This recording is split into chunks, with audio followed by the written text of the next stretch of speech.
Salut à tous, j'espère que ça roule. Aujourd'hui, je vais vous montrer un petit exercice, on va le faire ensemble. Et le but de cet exercice, ça va être de faire une composition qui est la nôtre, mais en utilisant les couleurs d'une autre illustration, le contexte de lumière d'une autre illustration. Et donc, on peut remanipuler les formes, on peut remanipuler notre scénario, notre composition, notre storytelling, etc. sans prendre trop de risques avec nos choix de couleurs, puisqu'en fait, le choix de couleurs, il a déjà été fait par une illustration précédente. Et c'est vraiment un truc qui est utilisé par beaucoup d'illustrateurs professionnels, y compris moi, mais plein d'autres, y compris notamment dans l'industrie du film, du jeu vidéo et tout. Aujourd'hui, je vais vous montrer le concept avec une petite étude, mais voilà, après, libre à vous d'appliquer ce concept à tout ce que vous voulez, y compris vos œuvres d'art terminées. Bon, donc on va pas tergiverser sans s'étendre, on va faire ça, abonnez-vous à la chaîne, cliquez sur les liens qui sont dans la description pour trouver les formations, les peintures, etc., les réseaux sociaux, tout ce que vous voulez. Et je vous invite, une fois que vous aurez vu l'exercice de fait, à le faire aussi chez vous, vous allez voir, c'est fun et ça va vous faire évoluer énormément. Donc je vais ouvrir mon petit logiciel, là c'est Procreate, et je vais utiliser une peinture d'un maître dont on va se servir pour s'inspirer. Là en l'occurrence, je suis désolé, je ne sais pas de qui est cette peinture, c'est à l'évidence, enfin c'est très probablement en tout cas un peintre flamand, c'est hyper joli, j'aime beaucoup ce genre de toile. Donc sur mon calque, je vais tout simplement mettre la photo et juste à côté, je vais faire mon petit dessin. Donc là, le but justement, c'est pas de recopier à 100%, c'est de faire un dessin qui est un petit peu le dessin que vous avez envie de faire. C'est vraiment du croquis rapide avec un crayon qui est vraiment épais, de sorte à pouvoir dessiner de façon relâchée, avec quelque chose qui vous donne une sensation de l'emplacement des choses qu'on va dessiner après, avec un petit peu plus de précision. Bon, maintenant je vais détailler un petit peu mon bateau. Pareil, je me casse pas trop la tête. Le but là, c'est vraiment pas le dessin, c'est vraiment beaucoup plus les couleurs. Et vous voyez que bien sûr, c'est inspiré, on est sur un thème un petit peu bateau, mais qu'au final, je fais ma propre illustration. C'est pas le même bateau, c'est pas les mêmes formes, etc. Sur le devant, on va placer quelques roches, quelques palmiers à la cool. Moi je trouve que c'est plutôt sympa ce genre de truc, c'est assez joli. Puis ça va me permettre de composer un petit peu avec un premier plan, je trouve que c'est plutôt cool. Maintenant, je vais badigeonner un petit peu avec du marron, juste histoire de casser un petit peu la couleur du fond. C'est pas, voilà, c'est pas très très important. Mais surtout maintenant, ce qu'on va faire, c'est essayer de repérer un petit peu les couleurs du modèle. Et puis, on va essayer de trouver un petit peu les bonnes teintes. Donc bref, j'essaie de trouver un peu du violet, un peu du bleu. J'essaie de ne pas faire de color picking, c'est-à-dire d'aller chercher la couleur directement, automatiquement sur l'illustration. J'essaie de trouver moi-même mes teintes. Je trouve que c'est plus intéressant et surtout c'est plus formateur de faire ça. Donc, vous voyez, je reste dans un truc vraiment très croquis, on ne se casse pas la tête. J'essaye juste de trouver un bleu, un gris un petit peu bleuté, plutôt pâle, un petit peu violet, avec un petit peu de jaune. Et là, en fait, on est vraiment sur des valeurs qui sont très très très hautes, ça veut dire que c'est très clair.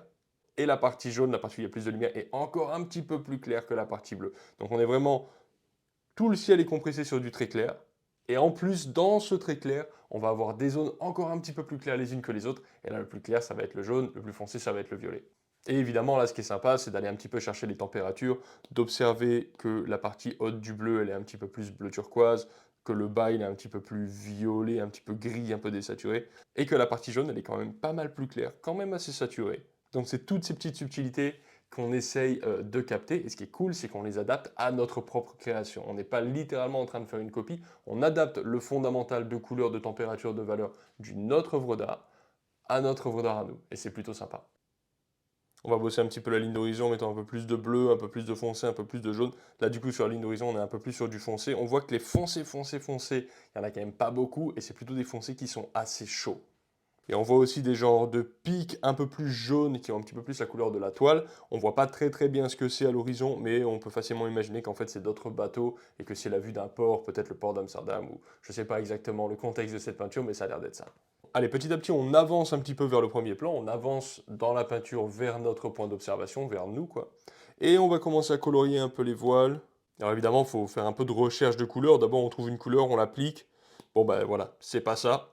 Ensuite, on retourne sur notre roue des couleurs, on rechoisit une couleur qu'on considère être un peu mieux. Est-ce que la couleur, elle est plus claire? Est-ce qu'elle est plus foncée? Est-ce qu'elle est plus jaune, plus rouge? Est-ce que c'est plus chaud, plus froid? Ce genre de truc, en fait. Et là, ce qui est important, c'est de faire au mieux de vos capacités. Donc, faites ce que vous pouvez. Une fois que vous avez fait ce que vous pouvez, vous savez que voilà, vous êtes au mieux, vous savez pas si c'est trop foncé, trop clair, vous êtes plus capable de savoir, c'est que c'est suffisamment bien pour vous, pour votre niveau du moment. Voilà. On n'est pas là pour essayer de faire du parfait. Le parfait, ça s'acquiert sur les années et les années de pratique. Ça ne sert à rien de se décourager parce qu'on fait des erreurs. Des erreurs, on en fait tous, il n'y a aucun souci avec ça. Bon, je vais essayer de faire quelques variations de température et de valeur un petit peu dans la toile. On va faire le corps du bateau un petit peu, la partie en bois. Donc là, évidemment, c'est beaucoup plus foncé. Ça va être d'ailleurs la zone la plus foncée de l'illustration. Si on tourne l'illustration modèle en noir et blanc, on se rend compte que c'est cette partie-là du bateau qui est la plus foncée. Dans notre cas, on verra parce que nous, on a vraiment un premier plan qui est devant dans la perspective. Donc on fera peut-être le premier plan plus foncé que le bateau, on verra. Mais ça reste quand même malgré tout le point focal. Donc c'est là où il y a le plus de détails. Et c'est aussi là où il va y avoir la concentration de couleurs avec du rouge. Il y a des petites taches de rouge parce qu'il y a des gens sur le bateau. Et il y a aussi les zones les plus foncées et les plus saturées. Alors ça me paraît pas mal pour le moment. On verra pour les réflexions de la flotte et tout ça après. Ça me paraît pas trop mal. On va passer sur un peu le premier plan. Et là, bon, je vais pas trop me casser la tête à faire du dessin trop compliqué, parce qu'en fait, je visualise des palmiers, mais je vais plutôt bloquer tout ça un petit peu par bloc de couleurs. J'essaie de faire un peu des variations de chaud et de froid, mais surtout ce qui est important, vu que c'est le premier plan et vu le contexte de lumière, c'est que le premier plan soit beaucoup plus foncé que tout ce qu'il y a dans l'arrière-plan, en fait. Parce qu'il est devant et de la façon dont je le visualise, la lumière tape pas dessus. En fait, on est en contre-jour, parce que la lumière vient de derrière le bateau. Donc plus on approche dans la perspective atmosphérique, plus ça va être très foncé, en fait. Enfin, plus on s'approche de nous, du point d'observation, et plus tous les éléments qu'il va y avoir vont être foncés. C'est ça que je veux dire. Un peu comme une silhouette d'une certaine manière. Là, ce ne sera pas une silhouette non plus. Je vais quand même rajouter des températures, mais c'est quand même plutôt globalement foncé. Bon, pour le moment, ça me paraît pas mal. C'est pas la folie folle, mais en vrai, ce qui compte, regardez, plissez les yeux, faites-le avec moi, regardez l'écran, et vous voyez en fait à quel point le premier plan ressort très très fort. Le bateau ressort très très fort également, un peu moins, mais il ressort quand même pas mal, et surtout il y a des couleurs plus saturées dessus, donc voilà, il ressort, mais d'une autre manière, et il y a plus de détails.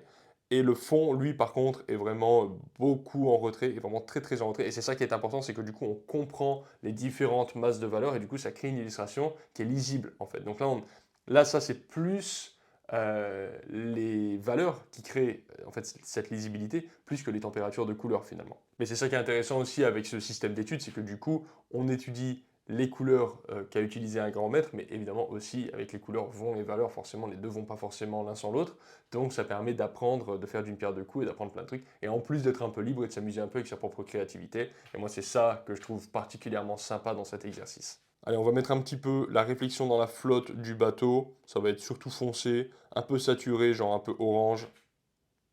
Maintenant, je vais m'occuper un peu du point focal. Donc là, je vais rajouter quelques petits personnages, quelques petites formes. Et donc tout ça, même si c'est subtil, là évidemment, vous le voyez sur un tout petit format, mais on le voit sur la peinture originale. Hein, quand on zoome sur le bateau, on voit qu'il y a des petits bonshommes. C'est pas nécessairement détaillé, on s'en fout. Ça crée de la variété, ça crée de la différence par rapport au reste. C'est surtout ça qui est important, c'est que le point focal, c'est surtout le truc qui est ultra différent par rapport au reste. Bon, écoutez, on va s'arrêter là. Voici le résultat final. Et ça pourrait être, je ne sais pas si je vais le faire, franchement j'ai plein d'autres projets en ce moment, mais ça pourrait être une étude pour possiblement une peinture plus grande, un projet plus costaud comme celui-ci, ou ça, ou ce genre de truc, quoi. Que vous le fassiez de cette manière ou d'une autre manière, faites des études de couleurs, c'est vraiment ultra important. Et ça permet en fait, quand on attaque une toile plus importante, comme celle-ci par exemple, elle m'a pris énormément de temps à faire. Si j'avais pas fait d'études de couleurs avant, ça aurait été compliqué parce que si je me trompe de direction dans mes couleurs, dans mes tonalités et tout, et que je m'en rends compte qu'au bout d'un mois que j'ai peint comme un fou furieux dessus, je suis dégoûté parce qu'en fait le travail pour récupérer l'erreur serait tellement énorme que je le ferais probablement pas et ça serait tout simplement une peinture ratée. Donc pour éviter de rater ces peintures, parce que c'est toujours frustrant de rater une peinture quand on a passé déjà 50 heures dessus, eh ben, le mieux c'est de faire des études de couleurs. Bon, je vous embête pas plus, merci d'avoir regardé cette vidéo, c'était sympa de la faire en tout cas. Je referai bientôt une vidéo un peu réaction et puis analyse un petit peu d'artistes sur Instagram parce que c'était plutôt sympa, puis je pense que ça vous a plu. Et on se dit à la prochaine, ciao.